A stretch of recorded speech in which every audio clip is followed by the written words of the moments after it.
할렐루야. 오늘도 새날을 주신 하나님을 찬양합니다.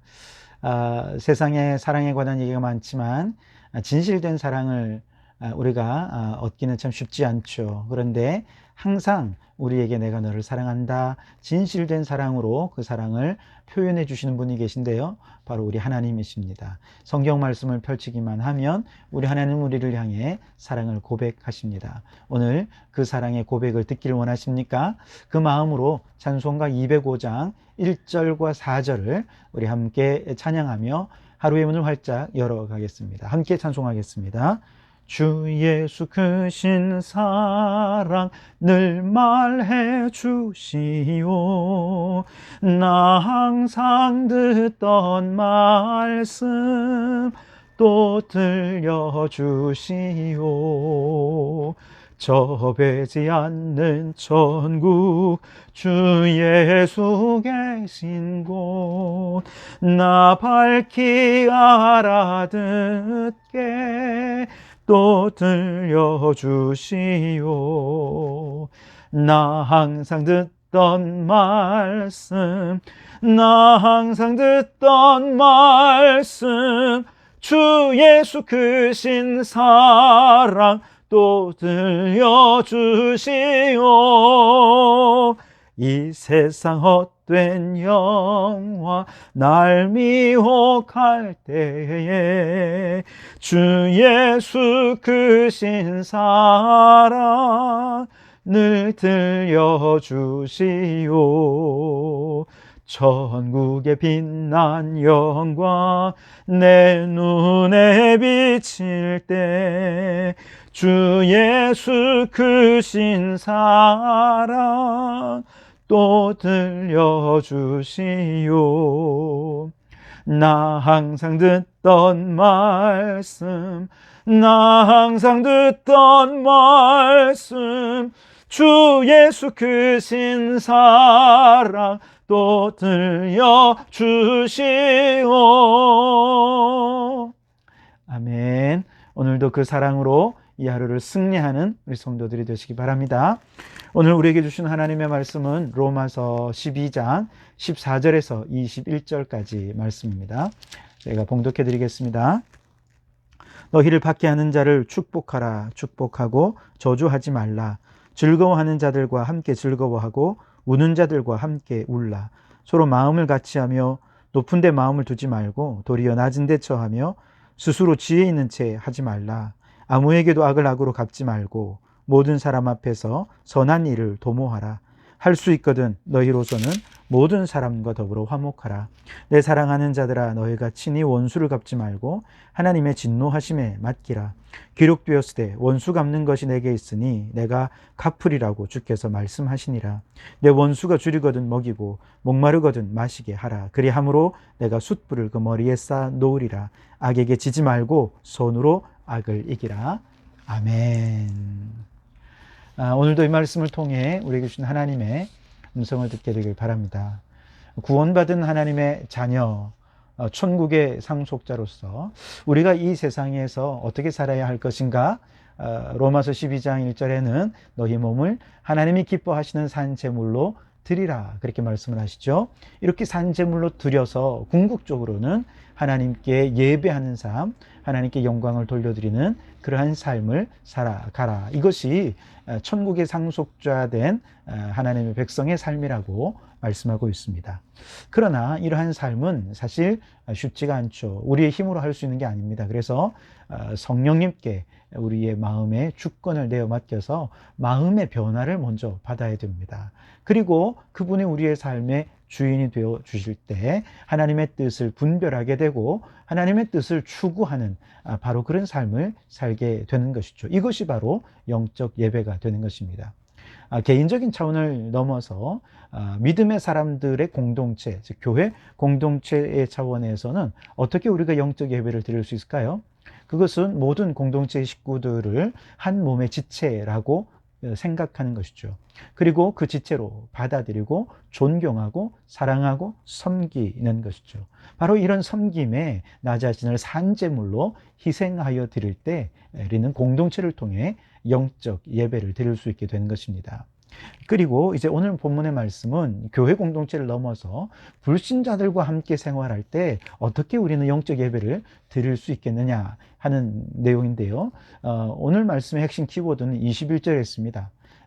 악에게 지지 말고 선으로 악을 이기는 것. 이것이 바로 우리가 이 세상 속에서 하나님께 영적 예배를 드리는 방식이라는 것이죠. 좀 더 구체적으로 살펴보면 우리는 사실 세상 속에서 굉장히 다양한 부류의 사람들과 교제를 하고 관계를 맺죠. 그 가운데 사실 마음이 맞는 사람, 마음이 맞지는 않다 하더라도 적어도 교제하는데 큰 문제가 없는 사람들은 사실은 별 문제는 안 됩니다. 이들을 향해서 우리는 어떻게 교제를 해야 될 거냐?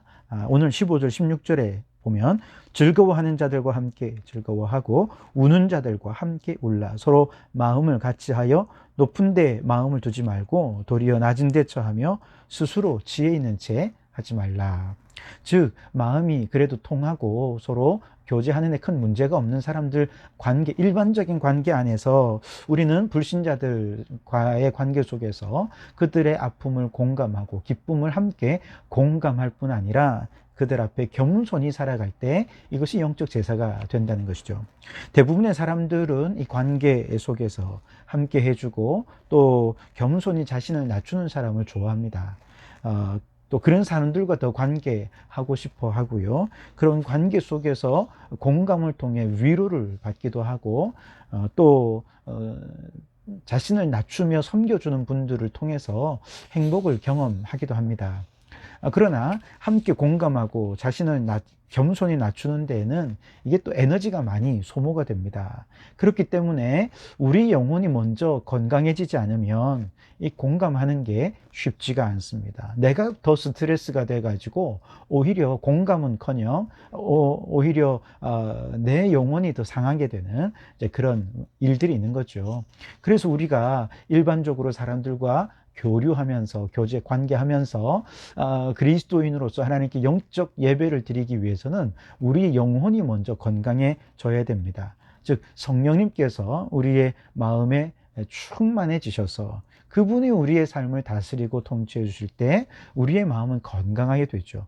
그래서 어떤 감정의 찌꺼기들, 미움과 분노와 또 이런 어떤 그 증오와 이런 감정의 찌꺼기들이 우리에게 막 쌓여간다 하더라도 성령님께서 우리의 마음의 주인이 되어 계시면 그런 찌꺼기들을 성령님께서 다 걸러주시는 것이죠. 정화시켜 주시는 것이죠. 그렇기 때문에 우리는 항상 성령 충만함을 추구해야 합니다. 그래서 항상 우리가 누구든지 불신자들과 만나서 공감하고 또 그들과 함께 교제하려고 한다면 우리는 반드시 먼저 하나님 앞에 나와 성령 충만함을 받아야 되겠고 그런 모습으로 나아가서 아픔, 즐거움을 함께 나누고 또 아픔을 함께 공감하고 교류하고 위로하고 교제하는 것이죠.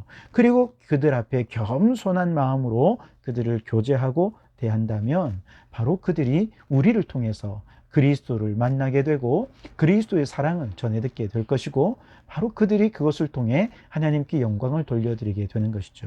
이것이 바로 영적 예배가 되는 것입니다. 자, 그런데 이것보다 더 어려운 게 있습니다. 정말 어려운 것은요, 사이가 안 좋은 원수같이 지내는 사람들입니다. 모두가 한 마음으로 교제할 수 있는 사람들이면 얼마나 좋겠습니까? 그러나 세상에는 뭐 이런저런 사람들이 많지요. 직장에서 일하다 보면 어느덧 그 사람은 미워집니다. 또 이웃 사촌 간의 사소한 감정 싸움 때문에 원수처럼 사이가 나빠지는 경우들도 얼마든지 있을 수 있지 않겠습니까? 이처럼 사이가 나빠지고 더 심각해져서 원수지간이 된 사람들에 대해서 우리는 하나님의 자녀로서 천국의 상속자로서 어떻게 그들을 대해야 될까요? 이들을 대하는 첫 번째 단계는 원수를 갚지 않는 것입니다. 19절에 보시면 내 사랑하는 자들아 너희가 친히 원수를 갚지 말고 하나님의 진노하심에 맡기라. 기록되었으되 원수 갚는 것이 내게 있으니 내가 갚으리라고 주께서 말씀하시니라. 바로 이와 똑같은 내용을 예수님께서 마태복음 5장 44절에서 이미 말씀을 하셨는데요. 나는 너희에게 이르노니 너희 원수를 사랑하며 너희를 박해하는 자를 위하여 기도하라. 산상수훈의 말씀 속에서 주님께서 우리에게 교훈해 주신 말씀입니다. 즉 이처럼 예수님께서 직접적으로 원수 갚지 말아라, 화해하라 이렇게 말씀을 하셨을 때 이 말씀을 직접 들은 제자들은 이 말씀대로 살기 위해서 얼마나 노력을 했겠습니까? 특별히 베드로 사도가 바로 그 부분에 대해서 얘기를 하는데요. 베드로전서 3장 9절에 이렇게 말합니다. 악을 악으로 욕을 욕으로 갚지 말고 도리어 복을 빌라. 이를 위하여 너희가 부르심을 받았으니 이는 복을 이어받게 하려 하심이라. 그러니까 모세의 율법에는 눈은 눈으로, 눈에는 눈, 이에는 이라고 하는 보복의 원리가 담겨져 있지 않습니까? 그러나 하나님과 원수된 우리도 구원해 주신 예수 그리스도의 그 사랑의 복음을 생각하면 이 복음의 시대에서 우리는 더 이상 보복하며 살 수가 없어. 이미 받은 은혜가 너무 크고 정말 죽은 영혼이 살아난 그 은혜로 우리가 이미 살고 있는데 어떻게 보복을 할 수 있겠습니까? 이제는 은혜로 살고 보복하지 말라는 것입니다. 왜냐? 악은 악을 낳을 겁니다. 욕하면 또 다른 욕을 낳을 거예요. 보복하면 반드시 또 다른 보복으로 이어지게 됩니다. 분노하지요? 그럼 분노가 바로 내게 돌아옵니다. 그러나 우리가 복을 나누면 그 복이 반드시 우리에게 돌아오게 되어 있어요. 우리가 먼저 원수들을 향해 축복을 선포하면 상대방이 그 복을 받으면 화해로 이어지게 되겠죠. 만일 그가 선포된 축복을 받으려 하지 않는다면 그 복은 내게 다시 돌아오게 될 것입니다. 그러니 손해날 일이 없는 것이죠. 그리고 이제 여기서 한 걸음 더 들어가서 우리의 악을 행하는 사람들에게 단순히 보복하지 않는 정도가 아니라 이제는 더 적극적으로 선을 행하라고, 그리고 더 적극적으로 복을 빌라고 말씀하고 있습니다. 14절에 너희를 받게 하는 자를 축복하라, 축복하고 저주하지 말라고 말씀을 하십니다. 17절 말씀에는 아무에게도 악을 악으로 갚지 말고 모든 사람 앞에서 선한 일을 도모하라.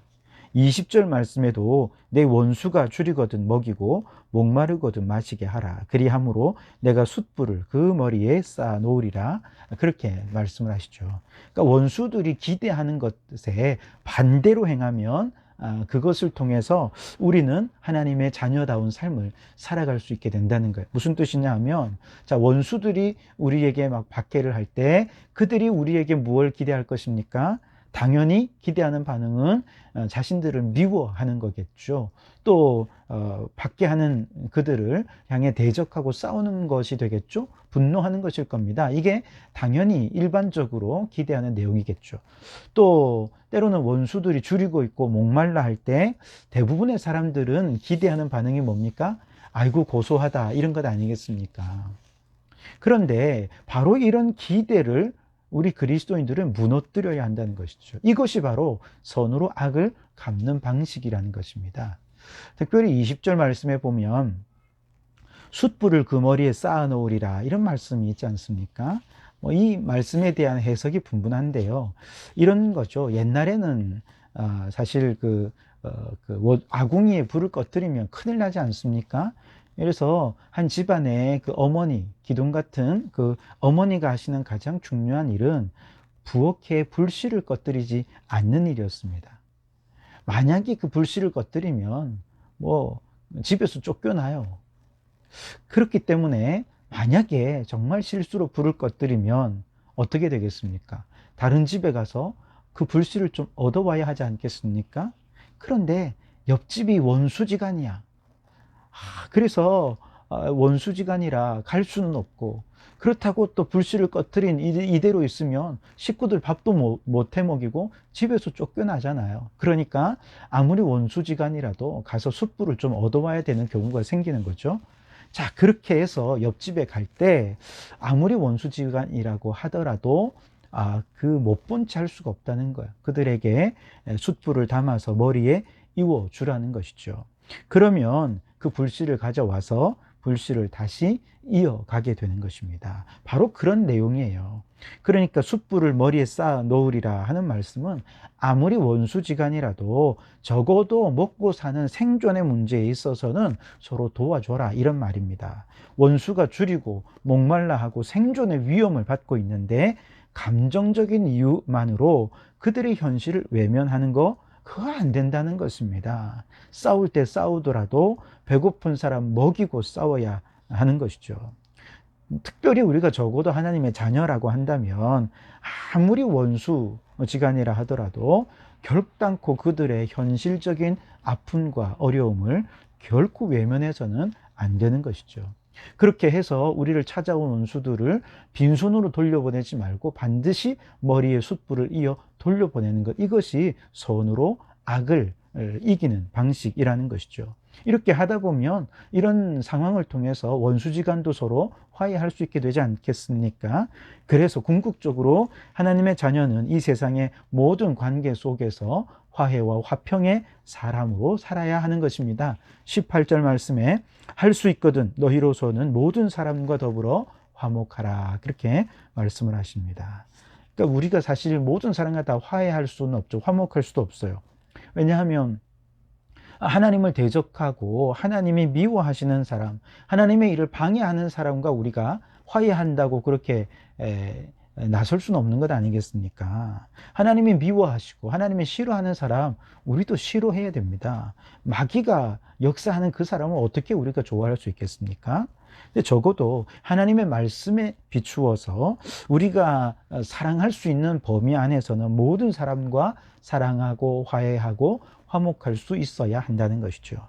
예수님께서 하나님과 우리 사이에 화목 제물이 되어 주셨던 것처럼 이제 우리도 모든 사람들 사이에서 불신자들 사이에 살면서 그들 사이에 화목의 제물로 우리 자신을 바치라는 것이죠. 이것이 영적 예배가 되고 선으로 악을 이기는 방식이라는 것이죠.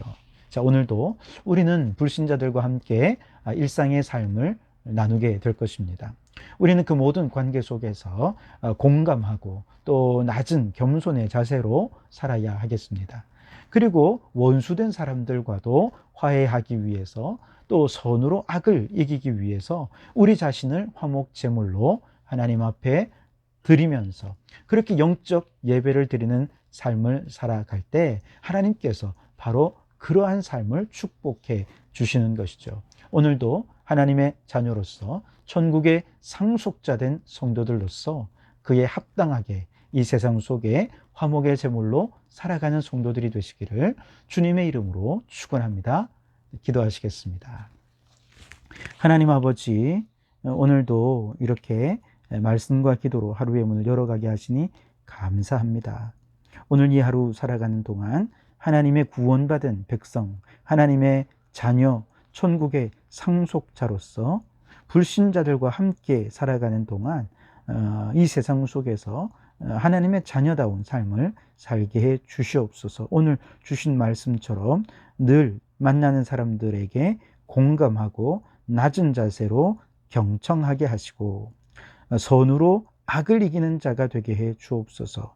원수까지도 화해와 용서를 위해 최선을 다하게 하옵소서. 이처럼 사랑과 화목의 제물로 쓰임받는 모든 곳에서 하나님께 영적 예배가 드려지는 이날이 되게 도와주시옵소서. 예수님 이름으로 기도하옵나이다.